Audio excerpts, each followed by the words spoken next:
¿Quién de nosotros en algún momento de nuestra vida no ha enfrentado y ha sufrido una injusticia?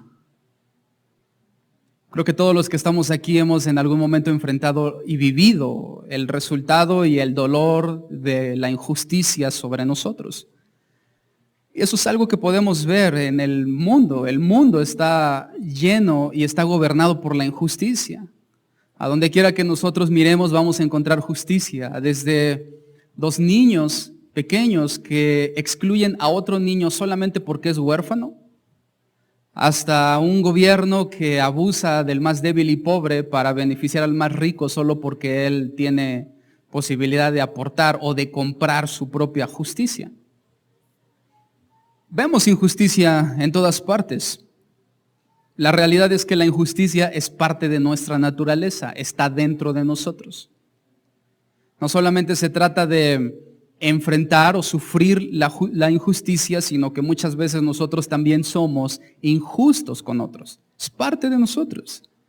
Se mueve y habita en todas las áreas de nuestra vida porque está en nuestra naturaleza. Cuando nosotros vemos a Dios, Dios es totalmente diferente al hombre. Cuando vemos al Señor, Él opera sobre una esfera diferente a la nuestra. Él opera basado en su justicia. Cuando vemos a Dios, una de las formas en cómo Él se revela a nosotros, Él se presenta como un Dios justo. Y ya desde allí nos cuesta trabajo entender a Dios, porque lo que hay en nosotros y lo que hay fuera de nosotros, lo que está alrededor de nosotros es injusticia. Lo único que hay justo es Dios. Qué difícil es para la injusticia entender la justicia. Cuando David escribe el Salmo número 9, que es el Salmo que acabamos de leer, David lo hace desde una perspectiva un tanto diferente, porque David lo hace considerándose a sí mismo justo.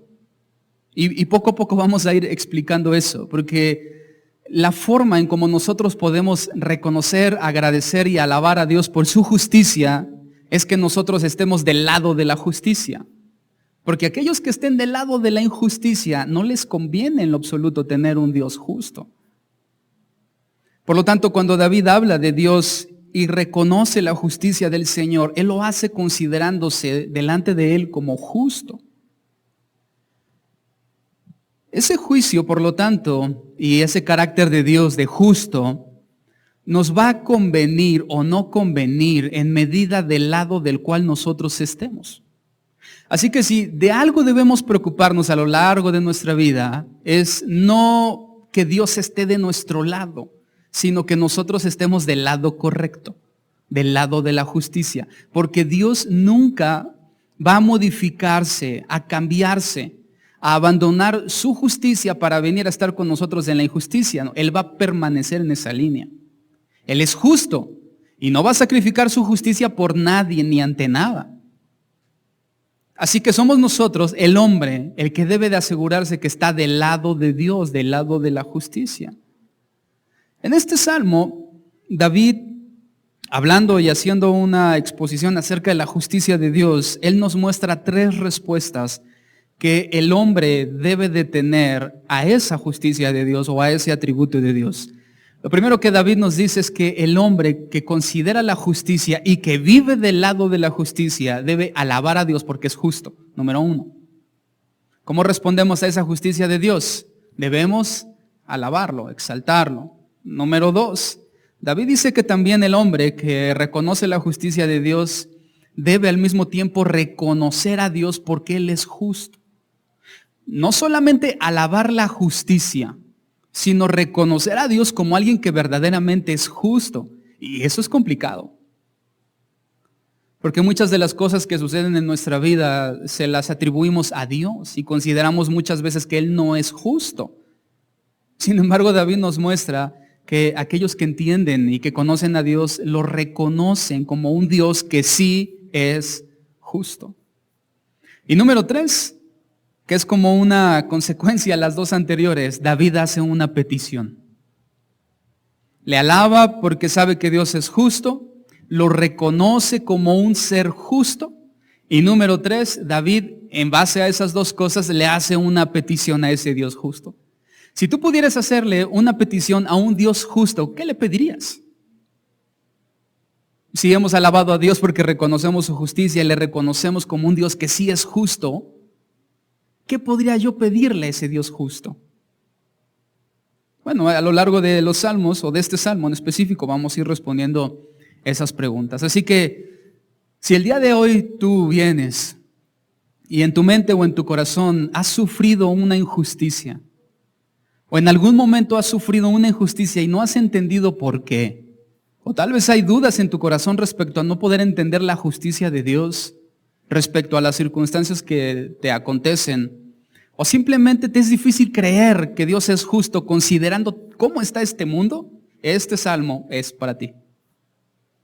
Dios va a hablar a tu corazón acerca y de que tú puedas entender que sin importar lo que haya pasado en tu vida, Él es justo.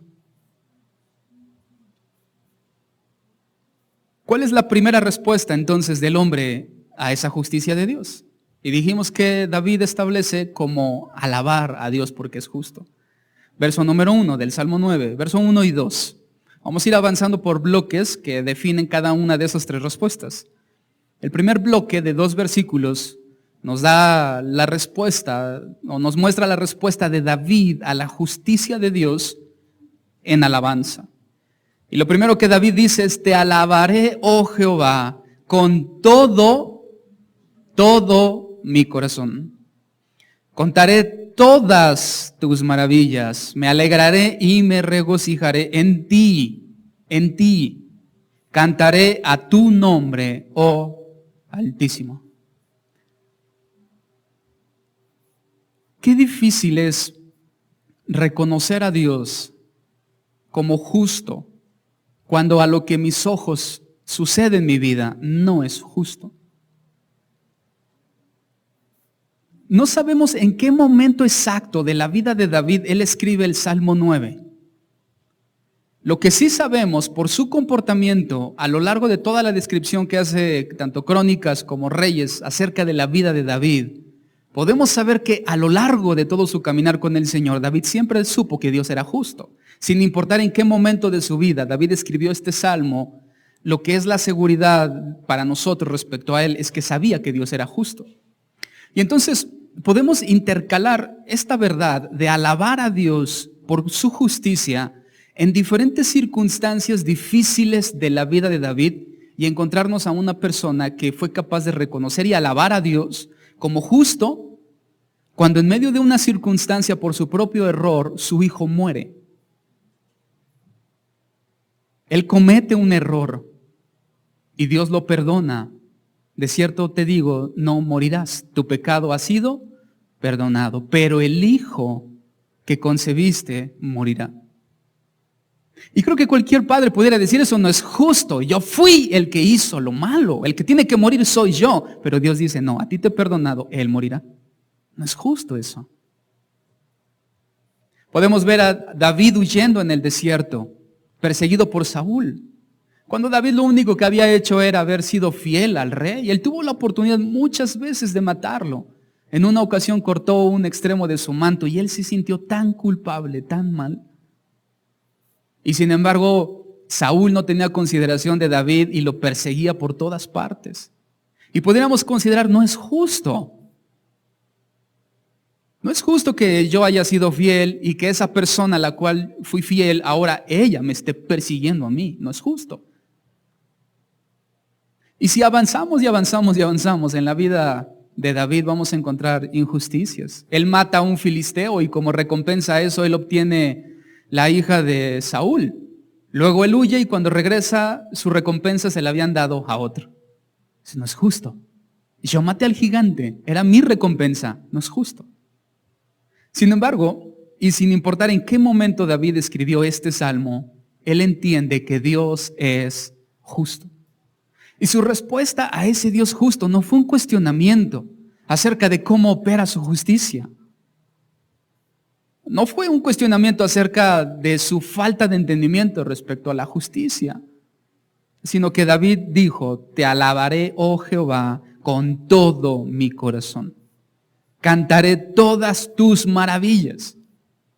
Y cualquier enemigo de David pudo haber preguntado, ¿maravillas cuáles? ¿Tu hijo muerto? ¿O el rey que te perseguía? ¿O tu hijo traidor? ¿O tu esposa dado a otra persona? ¿A cuáles maravillas te refieres de Dios? Sin embargo, David sabía que Dios y su obra de Dios es maravillosa. Me alegraré y me regocijaré en ti. No en las circunstancias, no en lo que está pasando, en ti. Yo no veo que David diga, me deprimiré en ti. Me entristeceré en ti.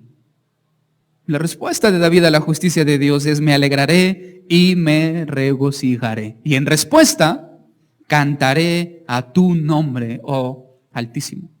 Y recuerden por el salmo anterior que cuando hablamos de el nombre, tiene que ver con todo lo que representa a Dios y su carácter y la forma en cómo Él se muestra. En todos los aspectos de Dios en la vida de David, David sabía, Él es justo. Responder en alabanza a Dios por su justicia en un mundo en el que vivimos que es injusto no es fácil. Pero por lo que el Salmo nos enseña y cómo David nos va llevando, con todo mi corazón te alabaré. Por si alguno de ustedes tiene duda, medio corazón no es todo el corazón. 3/4 de corazón no es todo el corazón. Cuando David habla de todo el corazón se refiere a todo. Aquí podríamos preguntarnos, por ejemplo, ¿cuántas cosas nosotros hacemos con el corazón dividido? Porque estamos muy habituados a hacer las cosas a medio corazón. Esposos que están aquí, ¿cuántas veces has pasado tiempo con tu familia mientras tu mente está en el trabajo? Estás a medio corazón. O mujeres, esposas, ¿cuántas veces estás cumpliendo con tus responsabilidades en el hogar y sin embargo en tu mente hay inconformidad por la falta de ayuda, de apoyo o simplemente porque te tocó ser mujer? O jóvenes, ¿cuántas veces has obedecido a tus padres teniendo en tu mente una actitud de negación y resistencia? ¿Qué significa? Que estamos acostumbrados a hacer las cosas a medio corazón. Y cuando venimos delante de Dios, traemos esa misma inercia y hacemos las cosas a medio corazón. Pero cuando David habla de reconocer la justicia de Dios y alabarle en respuesta a esa justicia, David dice, lo haré con todo mi corazón. Todas mis fuerzas, usando mi cuerpo, usando mi mente, pensando en alabarle y con un sentimiento de querer alabarle. Pero cuando se trata de considerar a Dios y alabarle por su justicia, cuando estamos viviendo en injusticia, medio corazón es demasiado para nosotros. No alcanzamos tanto. Tal vez algunos de ustedes estén preguntando, ¿y qué incluye todo el corazón? Bueno, yo también me lo pregunté y llegué por lo menos a 5 cosas que yo creo que incluyen todo el corazón. Todo el corazón incluye amor. Todo el corazón incluye deseo, todo el corazón incluye entrega, todo el corazón incluye sacrificio y desde luego todo el corazón incluye acción. Amor, deseo, entrega, sacrificio y acción. Eso incluye todo el corazón. Sin embargo, en la evaluación de nuestra vida, ¿cuántas veces hemos hecho cosas solo por pasión? Eso no es todo el corazón, porque nos falta deseo, entrega, sacrificio y acción. Solo hay amor. ¿Cuántas veces nos hemos entregado simplemente sin amor o sin deseo? Las hacemos porque tenemos que hacerlas, pero no deseo ni amo hacer lo que hago. ¿O cuántas veces hemos rehusado la acción por rehusar el sacrificio y la entrega? ¿Se dan cuenta cómo estamos habituados a no entregar nuestro corazón totalmente? Ahora, está bien si tú no entregas tu corazón a tu jefe en un trabajo, ¿no? O a tu maestro en la escuela, está bien. Pero cuando se trata de alabar a Dios, David dice, con todo mi corazón. Y David tenía autoridad para decir eso, con todo mi corazón. Y luego sigue añadiendo en esa misma respuesta de alabanza a la justicia de Dios, dice, proclamaré sus obras o tus maravillas. Proclamaré tus maravillas, compartiré con otros tus maravillas. ¿Alguna vez has ido a comer a algún lugar y cuando te sientas y te traen la comida y pruebas el primer bocado, sientes como una explosión de sabor en tu boca y dices, wow, esto está buenísimo?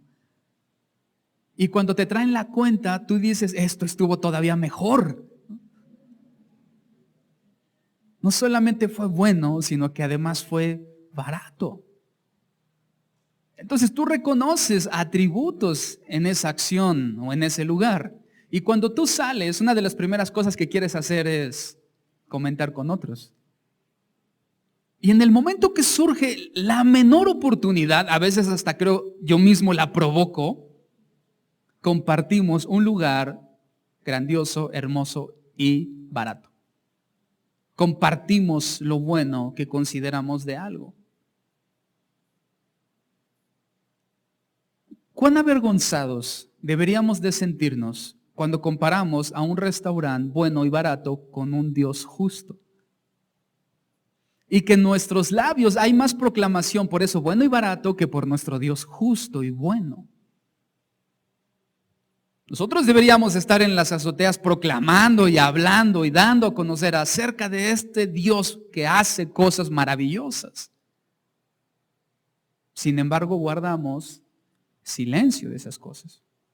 David dice, no, yo voy a proclamar, contaré todas tus maravillas.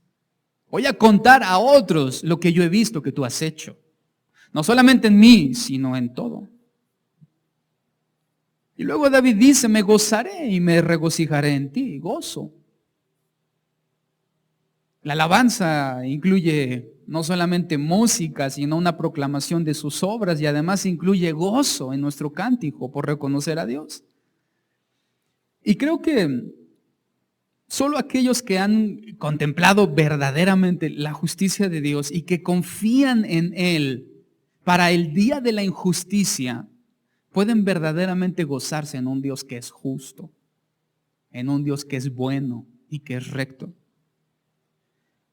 Alabarlo a pesar de estar enfrentando injusticias humanas.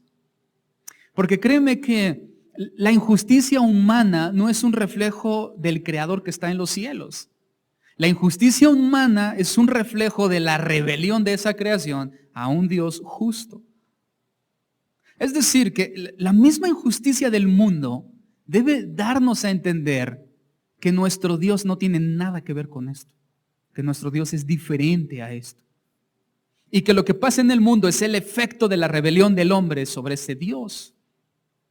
Y lo que nosotros enfrentamos como justicia no son los efectos de un Dios bueno, sino los efectos de un hombre malo que ha rechazado a un Dios bueno. Y eso en lugar de impulsarnos a abandonar a ese Dios y refugiarnos con los injustos, debería de impulsarnos a refugiarnos en su justicia. Porque Él es justo. Versículo 3, 4, 5 y 6. Vamos a ver unas razones de cómo es que David llega a la conclusión de que debía alabar a Dios. Y aquí vemos algunas razones que él expresa de su propia vida que lo motivaron a alabar a Dios en esa justicia. Verso 3. Mis enemigos volvieron atrás, cayeron y perecieron delante de ti. Entonces David dice, gracias Señor, y te voy a alabar por eso. Verso 4. Porque has mantenido mi derecho y mi causa, has sido justo conmigo, por eso te alabaré. Te has sentado en el trono juzgando con justicia, simplemente porque tú eres justo, por eso te voy a alabar. Reprendiste a las naciones, destruiste al malo, borraste el nombre de ellos eternamente y para siempre. Los enemigos han perecido, han quedado desolados para siempre. y las ciudades que derribaste, su memoria pereció con ellas. Dios es justo. Aquí no estamos viendo que Dios sea malo. ¿O acaso Dios es malo porque reprendió a las naciones, porque destruyó al malo, porque borró su nombre eternamente y para siempre, porque los enemigos de él perecieron, porque quedaron desolados o porque las ciudades las derribó? ¿Es Dios malo por eso? No, es justo.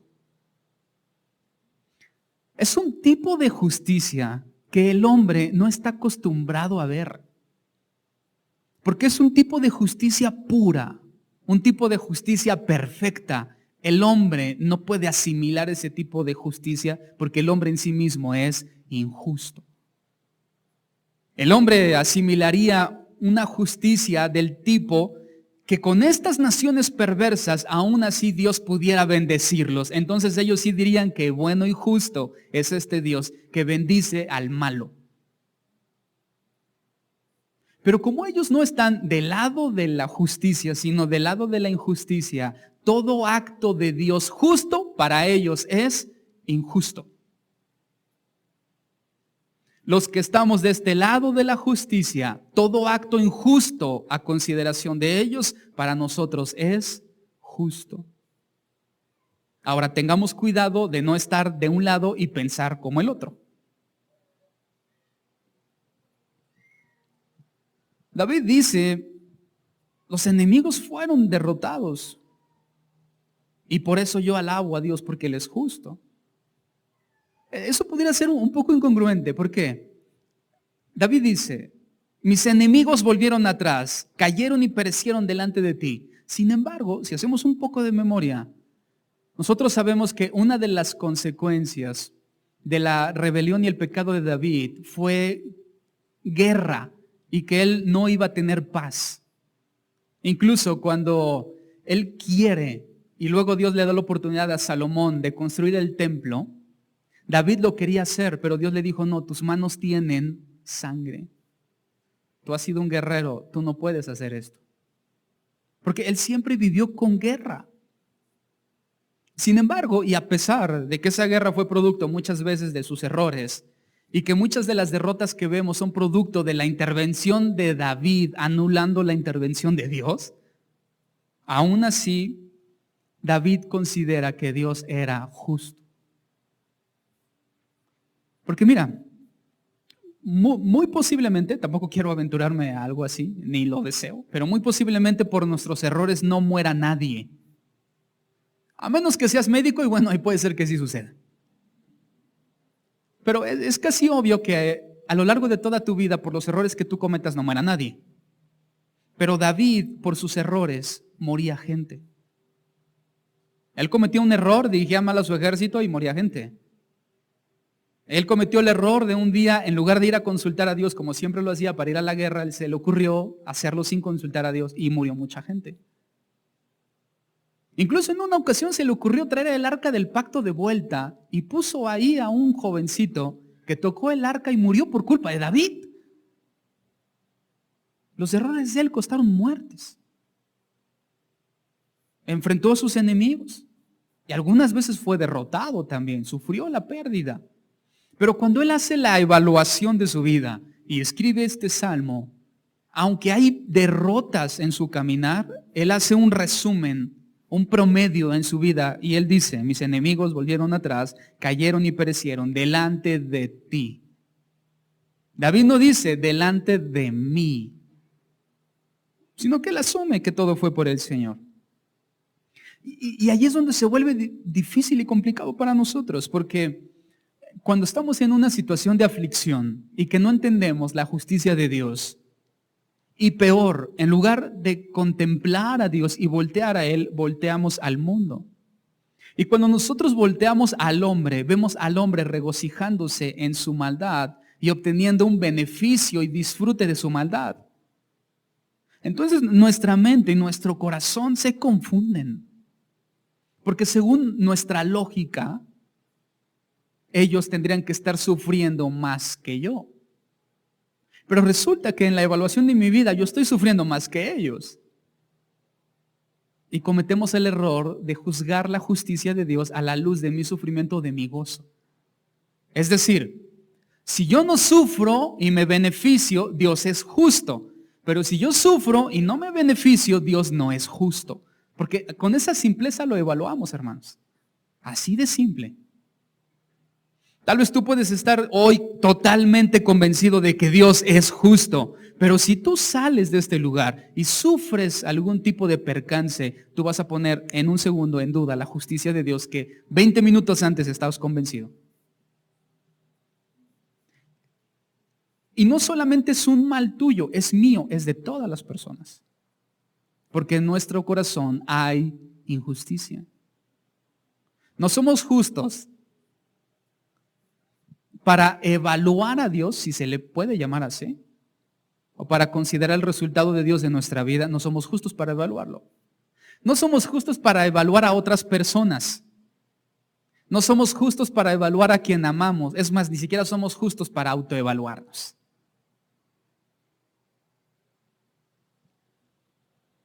Cuando David mira hacia atrás en su vida, él sabe, él está convencido que Dios es justo.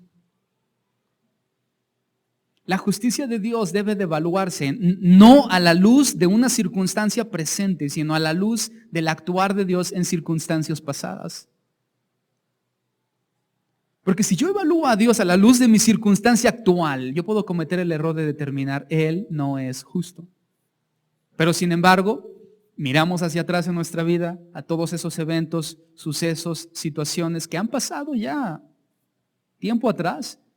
Y creo que ya estando de este lado, después de haber visto la mano de Dios, podemos decir, en eso Dios sí fue justo. Hay muchos eventos en mi vida que yo puedo evaluar hacia atrás y en ese momento yo estaba tan enojado por la injusticia que yo estaba sufriendo. Pero ahora que ya estoy de este lado y que han pasado años, realmente puedo decir, Dios sí fue justo en eso, sí me lo merecía y me merecía creo que más. Dios fue justo. Simplemente yo lo consideré mal, pero Él nunca dejó de ser justo. Porque mantuvo mi derecho y mi causa. Mira, qué interesante es esa frase de David, porque ambos son términos legales, es decir, términos que se usaban para los juicios.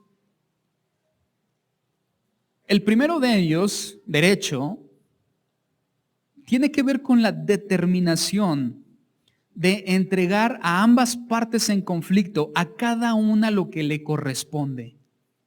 Al que es inocente, ¿qué le corresponde? Inocencia. Y al que es culpable, ¿qué le corresponde? Castigo, porque es culpable. Entonces, cuando David dice, mantuviste mi derecho, David está reconociendo, tú fuiste justo y cuando yo fui culpable me castigaste y cuando fui inocente me diste libertad. Eres justo. Mantuviste mi derecho y mi causa. Y esa segunda palabra, causa, tiene que ver con la defensa de alguien que es inocente hasta lograr su inocencia. Algo muy similar a lo que hace el trabajo de un abogado. Abogado honesto. Porque hay abogados que defienden a capa y espada la injusticia de otros, ¿no? Pero en lo que se refiere a la integridad de un abogado, bueno, él tendría que preguntar, ¿lo hiciste o no lo hiciste? Y él ya decidir si lo va a defender o no. Y si él dice la verdad, sí lo hice. Bueno, el abogado puede decir, pues, si te defiendo. Ahora, la pregunta delante de Dios en esa integridad de corazón es, ¿qué vas a defender? Porque para defender eso yo tendría que mentir y malinterpretar las cosas. Pero cuando volteamos al mundo, eso vemos. Cuando volteamos al mundo, el culpable sale libre y el inocente es el que va a dar a la cárcel. Pero David dice de Dios, tú mantuviste mi causa. Aunque el culpable y su defensa quisieron malinterpretar las cosas para castigarme, Dios fue como un abogado que no dio un paso atrás. Y no descansó hasta que David recibiera la inocencia que él tenía. No importa todos los esfuerzos de aquellos, Dios estuvo del lado de David defendiendo su causa. Yo confío en eso en mi vida. Y creo que tú también lo haces, ¿verdad? Sabemos que somos inocentes y confiamos en el Señor porque Él mantiene nuestra causa. temor debe de surgir en tu vida si eres culpable. Porque Dios es derecho, mantiene el derecho. Y si eres culpable, con Dios no hay amiguismos. Dios no tiene consentidos. Él te va a juzgar como culpable. Eso es su justicia. Simplemente alabarle porque Él es justo. Y básicamente es en lo que David puede resumir lo que él dice. Te has sentado en el trono juzgando con justicia. Es decir, simplemente porque eres justo yo tengo que alabarte. No tiene que ver en si considero que fue injusto o que no fue injusto lo que viví, o que es justo o injusto lo que yo estoy pasando, o mi dolor o el dolor de alguien que yo amo. Eso no tiene que ver. Dios es justo, punto. Que yo no lo entienda, eso es otra historia.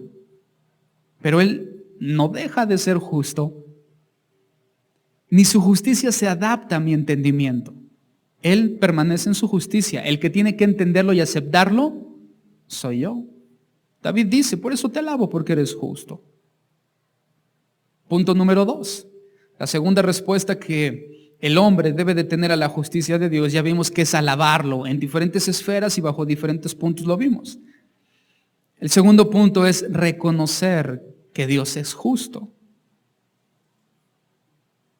Responder reconociendo su justicia. Verso 7. Pero Jehová permanecerá para siempre. Desde luego está hablando de la eternidad del Señor, pero lo está enfocando en su justicia. Es decir, la justicia de Dios va a permanecer para siempre. Ha dispuesto su trono para juicio. Él juzgará al mundo con justicia y a los pueblos los juzgará con rectitud. Mira qué valores tan ausentes en nuestra cultura actual: justicia y rectitud. Jehová será refugio del pobre, refugio para el tiempo de angustia. Aquí angustia es sinónimo de injusticia. En ti confiarán los que conocen tu nombre. ¿Cuántos conocen el nombre del Señor? En ti confiarán los que conocen tu nombre. Por cuanto tú, oh Jehová, no desamparaste a los que te buscaron. Cantad a Jehová que habita en Sión. Publicad entre los pueblos sus obras, porque el que demanda la sangre se acordó de ellos. El que demanda la justicia se acordó que ellos eran culpables. No se olvidó del clamor de los afligidos. Nosotros reconocemos que Dios es justo cuando entendemos que su justicia es inquebrantable, no es manipulable, no es alterable, porque Él permanecerá para siempre. Su justicia ya está en una línea trazada. Su justicia no va a dar curvas para alcanzarnos. Su justicia ya está establecida. Somos nosotros los que debemos de venir a adherirnos a esa línea recta de justicia. Cuando David dice que Dios permanece para siempre, no solo está hablando de su duración, no solo está hablando de tiempo, sino que Él está hablando de congruencia. Es decir, no solo David nos está enseñando que Dios es justo por la eternidad, sino que Él va a permanecer siendo justo siempre a lo largo de todo ese tiempo. Que Dios es congruente. ¿Cómo son los juicios humanos? ¿Cuáles son las bases humanas para juzgar lo que es justo o injusto? ¿Qué no acaso van cambiando con el tiempo? Porque lo que nosotros vemos el día de hoy que sucede en el mundo que nos rodea, hace 50 años muchas de esas cosas eran ilegales. Y muchas de las cosas que vemos el día de hoy como ilegales, tal vez mañana sean legales. Porque las bases sobre las cuales el mundo juzga la justicia van cambiando y aún peor, se van adaptando al que más puede pagar. La justicia del hombre, la justicia en este mundo no va a permanecer. Eso es una buena y una mala noticia. La buena noticia es que tarde o temprano esta injusticia se va a acabar. Esa es la buena noticia. La mala noticia es que mientras estemos vivos, seguiremos sufriendo injusticias. Pastor, pero eso no es consuelo. Bueno, no es consuelo tal vez, pero es la verdad. Muchos de ustedes van a encontrar la justicia hasta el día que expiren su último aliento de vida. Pero cuando ya lo ponemos en una perspectiva mayor, creo que vale la pena vivir en injusticias para gozar de una eternidad justa.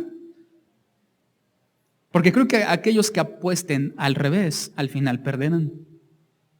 Aquellos que buscan su propia justicia quedan ausentes de la justicia de Dios. No se te olvide eso. Si tú buscas establecer tu propia justicia, haces a un lado la justicia de Dios. Y desde una perspectiva íntegra, desde una perspectiva correcta, nuestras justicias delante de Él son injusticias. Los juicios humanos cambian, se van modificando, pero Dios permanece para siempre. Su justicia permanecerá para siempre. El día del juicio no va a haber nadie que llegue a pagar un precio para que Dios modifique su justicia. Porque es un rey justo y recto. Hablamos de esos dos atributos como ausentes en nuestro mundo actual. Hay una gran carencia de justicia y una gran carencia de rectitud. ¿Qué nación a lo largo de la historia, desde que tú tienes memoria o que puedes recordar, pueblo, nación, una tribu, puede jactarse de tener un Dios y un dirigente justo? ¿Quién? Ni siquiera AMLO, ¿no?, es justo en totalidad. Es que las cosas eran diferentes. Nadie puede jactarse de tener un dirigente recto y justo en su totalidad. Nadie. El único pueblo que puede jactarse de tener un dirigente, un líder, un amo, un rey justo e íntegro es la iglesia. Nosotros, el pueblo de Dios, porque Dios es justo y Dios es recto. Nuestros afectos pueden cambiar, hermanos. Nuestros afectos pueden cambiar para que al paso del tiempo, por muchas circunstancias, nosotros podamos terminar amando lo que hoy aborrecemos. Cambian nuestros afectos. ¿Cuántas cosas nos hemos encontrado que aborrecíamos y en el momento que las hicimos nos dimos cuenta que las amábamos? ¿Cuántas veces te rehusaste a probar algo porque no te gustaba sin nunca haberlo probado y el día que lo probaste te enamoraste de eso, algo que antes aborrecías? Tal vez tu matrimonio es el ejemplo de eso, ¿no? Te casaste con quien no podías ver. ¿Cuántas historias conocemos de dos personas que no se caían bien? Yo desde que lo vi me cayó mal. Y ella también me cayó mal. Era muy presumida, se creía muy galán, ¿no? Y tienen 20 años de casados. ¿Qué sucede? Nuestros afectos cambian. Hoy dices no, mañana dices no solamente sí, sino sí, ¿no? Cambiamos. Pero cuando vemos a Dios, Él no va a cambiar. A lo que Él dice no hoy, mañana no va a decir sí, va a seguir diciendo no, porque Él permanece para siempre. Así es su justicia. Y eso es un gran aliciente para nosotros, porque confiamos en que Dios haga eso al final. Confiamos en que Dios castigue al malo y derrame bendición sobre el bueno. Confiamos en eso. Pero no podemos tener esa justicia sobre nadie más en este mundo. Porque acudimos a los hombres por justicia para el inocente y castigo para el malo. Y cuando salimos de esas autoridades recibimos lo opuesto. Dios no va a cambiar. Fíjate cómo David presenta a Dios como refugio para el indefenso. Él es refugio del pobre. Refugio disponible para él en tiempo de injusticia. Esto nos enseña dos cosas. Lo primero que nos enseña es que el pobre aún va a sufrir más injusticia. Nosotros vamos a enfrentar injusticias, eso es innegable. Pero al mismo tiempo Dios, sabiendo que vamos a enfrentar injusticias porque vivimos en un mundo injusto y que las cosas que enfrentamos son injustas, Él dice, mira, no importa lo que pase en el mundo ni la injusticia que tú estás pasando, tú puedes venir a mí cuando quieras. Yo soy refugio para ti. Tú tienes que huir de la injusticia y venir a refugiarte en mí. Yo soy refugio para el que sufre injusticia. Soy refugio para el pobre en tiempo de angustia. Siempre, hermanos, el pobre es sinónimo de injusticia. En todo lo que nosotros vemos, siempre al pobre es el que se le carga más la mano en las injusticias. El rico pareciera ser que él no sufre injusticias. Su única injusticia que enfrenta es que cuando va a una concesionaria de autos ya no encuentra el carro que quería porque alguien más se lo ganó. Y él dice, oh Dios, qué injusto eres. Pero sin embargo el pobre, que duerme en una calle solitario, abrazando sus únicas pertenencias con toda su fuerza, al despertar se ha dado cuenta que alguien le ha robado lo único que tenía y lo ha dejado sin zapatos. Y pudiéramos pensar que qué injusto es el mundo, porque era lo único que tenía y aún así le fue arrebatado. Bueno, Dios dice que Él es refugio para el que más sufre injusticia. Porque Dios está yendo a un extremo de la injusticia, que es el pobre. Porque recuerda que Dios siempre se presenta como padre de huérfanos y defensor de viudas. Él es defensor del pobre. Porque el pobre siempre era sinónimo de todo tipo de calamidad. Si queremos entender o tener un estándar de lo que significa la injusticia, veamos a un pobre. Sufre injusticias. Pero Dios dice, para ese pobre, que todo el tiempo sufre injusticias, yo soy refugio para él, en el tiempo de esa injusticia. Ahora, tampoco Dios está diciendo, yo te voy a hacer justicia al momento. No. Dios dice, ven y refúgiate en mí, ven a llorar en mí. Lleva tus lágrimas delante de Dios. Porque a donde quiera que tú mires, la injusticia seguirá. Dios no te está prometiendo que lo va a resolver al momento. Dios no está ofreciendo una solución a la injusticia, sino una solución a tu corazón que no entiende la injusticia. Él no está diciendo, ven a mí, yo te voy a ir a hacer justicia. No, está diciendo, cuando eso suceda, yo puedo ser un refugio para que tú vengas y llores delante de mí.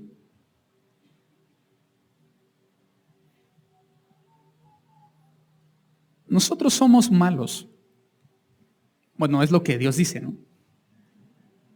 Que somos malos y aún como padres sabemos hacer cosas buenas por nuestros hijos. Y en ese mismo sentido, cuando nuestros hijos pequeños o de la edad que pudiera ser, enfrentan algún tipo de injusticia, tú como papá, como mamá, ¿cómo reaccionas? Serías un mal padre si reaccionas de forma errónea, como para que se te quite, yo te dije, ¿no? Eso sería un mal papá. Tampoco estoy diciendo que un buen papá es el que se sube las mangas y dice, ahorita vengo, ¿no? Tampoco es un buen papá. Un buen papá es el que toma a su hijo, lo consuela y lo fortalece y lo enseña para que sepa que en el mundo no todo es justo. Lo enseña a perdonar, lo enseña a amar, lo enseña a crecer, lo hace madurar. No va y pelea sus batallas, ni lucha por él tampoco. Hijo, tú te metiste en ese problema, lo siento, pero te puedo consolar. Esfuérzate, anímate, piensa, tranquilízate y actúa.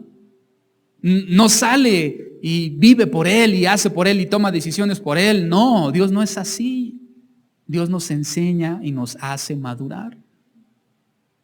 Pero a veces como ese niño pequeño lo que él quiere es, papá, tú ve y pégale. Es lo que él quiere. Él estaría contento viendo a su papá encima de un niño de 5 años golpeándolo. Él diría, vaya, hasta que mi papá fue justo una vez. Pero ¿eso es justicia? Eso no es justicia. El que Dios vaya en contra de un malo y descargue su ira sin medida, eso no es un Dios justo. De la misma forma que ese padre tampoco sería justo. Por eso Dios dice, tú ven a mí, refúgiate. Yo te voy a consolar. Te voy a enseñar a afrontar las injusticias. Te voy a enseñar a aprender de las injusticias. Te voy a ayudar a madurar con lo que tú crees que es injusto. No lo vas a entender, pero por eso yo soy refugio para ti. Ven y llora conmigo todo lo que tú quieras. Y poco a poco ese niño pequeño, entiéndase creyente, va llorando y va soltando y va confiando en el Padre. Va confiando en lo que Él está diciendo, en lo que Él está hablando, en cómo Él lo está consolando. Así es nuestro Dios, hermanos. No podemos pensar en nuestro Dios como alguien que va a correr, a golpear y a despedazar a quien nosotros se nos antoje o señalemos. ¿Quién fue, hijo? Él fue, papá. Y el papá va y lo hace pedazos. Eso no es un Dios justo. Pero a veces es el concepto que tenemos de Dios. Pero ¿cuántas veces nosotros hicimos lo mismo con uno de sus hijos y Dios no vino así contra nosotros? Pero hoy que estamos del otro lado, sí queremos que Dios haga eso. No. Él permanece, Él no va a cambiar. Él no va a dejar de ser justo si tú lo amas o lo aborreces. O lo aborreces o lo amas. Él va a seguir en su misma justicia. Porque es digno de confianza. Podemos descansar en Él, podemos ir a Él. Dios es una persona en la cual nosotros podemos ir y confiar. Por eso David dice, en ti confiarán los que conocen tu nombre. Pero ¿qué sucede con los que no conocen su nombre? No pueden confiar en Él. Entonces, eso significa que nuestra confianza en Él es proporcional a nuestro conocimiento de Él.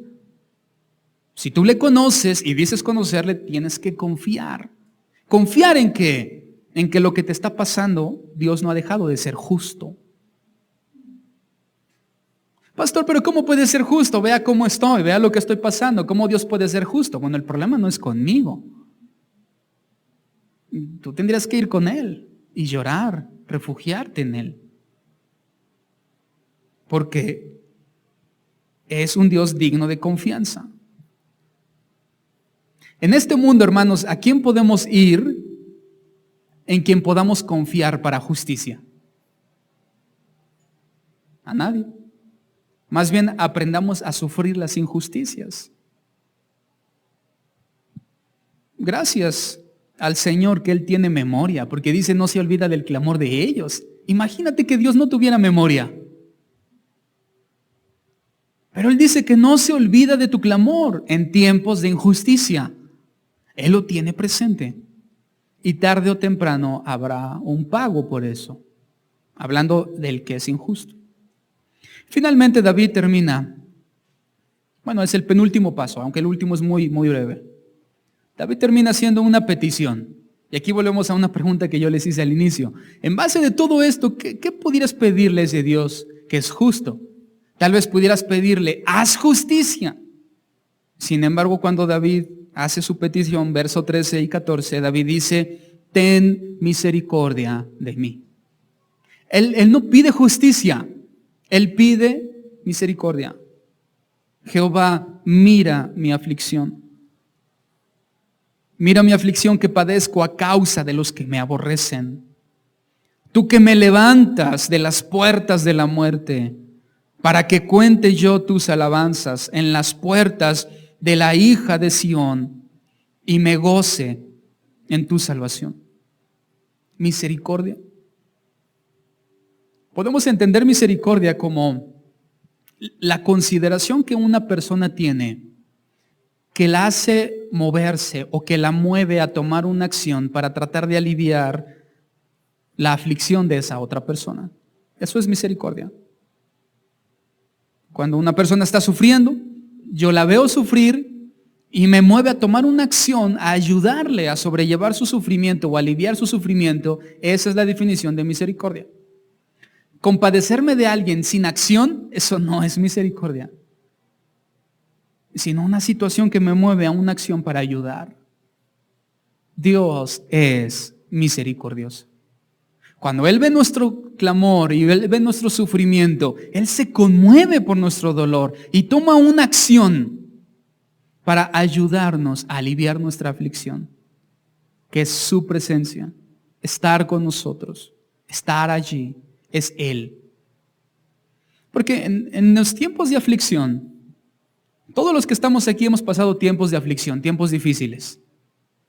Y en esos momentos, nosotros necesitamos, siempre tenemos una persona o varias personas, los más afortunados, que hacen lo posible por venir a consolarnos en ese momento. Y eso es tan valioso. A veces la persona ni siquiera tiene que decir lo siento, me compadezco, estoy contigo. A veces simplemente esa persona llega y te abraza y llora contigo. Y eso es suficiente, no necesitas más. Te sientes consolado. A veces simplemente es necesario con que llegue, se siente junto a ti en una sala de espera en un hospital y con eso te sientes consolado. No necesita decir nada, simplemente está contigo. Pero te sería igual de consolación si esa persona en lugar de estar te envía una foto suya. No puede estar, pero mira, te envía un video por WhatsApp diciéndote, me compadezco, estoy contigo, te apoyo. Puedes confiar en mí cuando quieras, estoy disponible para ti. Me enviaste un WhatsApp, ¿no? Pero es la persona. Sin embargo, no nos satisface y no lo consideramos misericordia. De Dios no es así tampoco. Él sabe que no puede mostrar misericordia a la lejanía.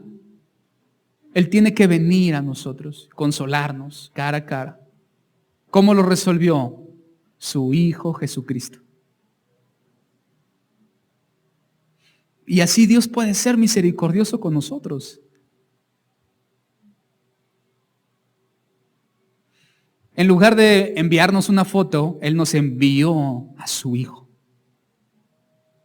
Se humilló hasta la muerte, se sacrificó, se hizo como uno de nosotros para venir a caminar y a consolarnos. Y cuando Él volvió a los cielos, Él dijo, me voy, pero les enviaré otro consolador. Dios sabe del sufrimiento. Tenemos a su Hijo Jesucristo. Jesucristo es la perfecta imagen de la misericordia de Dios en tiempos de injusticia.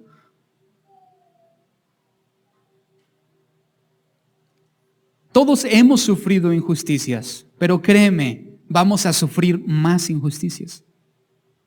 Y va a doler mucho. Pero cuando eso suceda, su Hijo Jesucristo estará con nosotros consolándonos. Y va a estar por medio de su palabra, por medio de su espíritu, diciendo, tranquilo, tranquila, va a pasar. No sufras, confía en mí, esfuérzate, sigue, avanza, no te detengas, mírame a mí.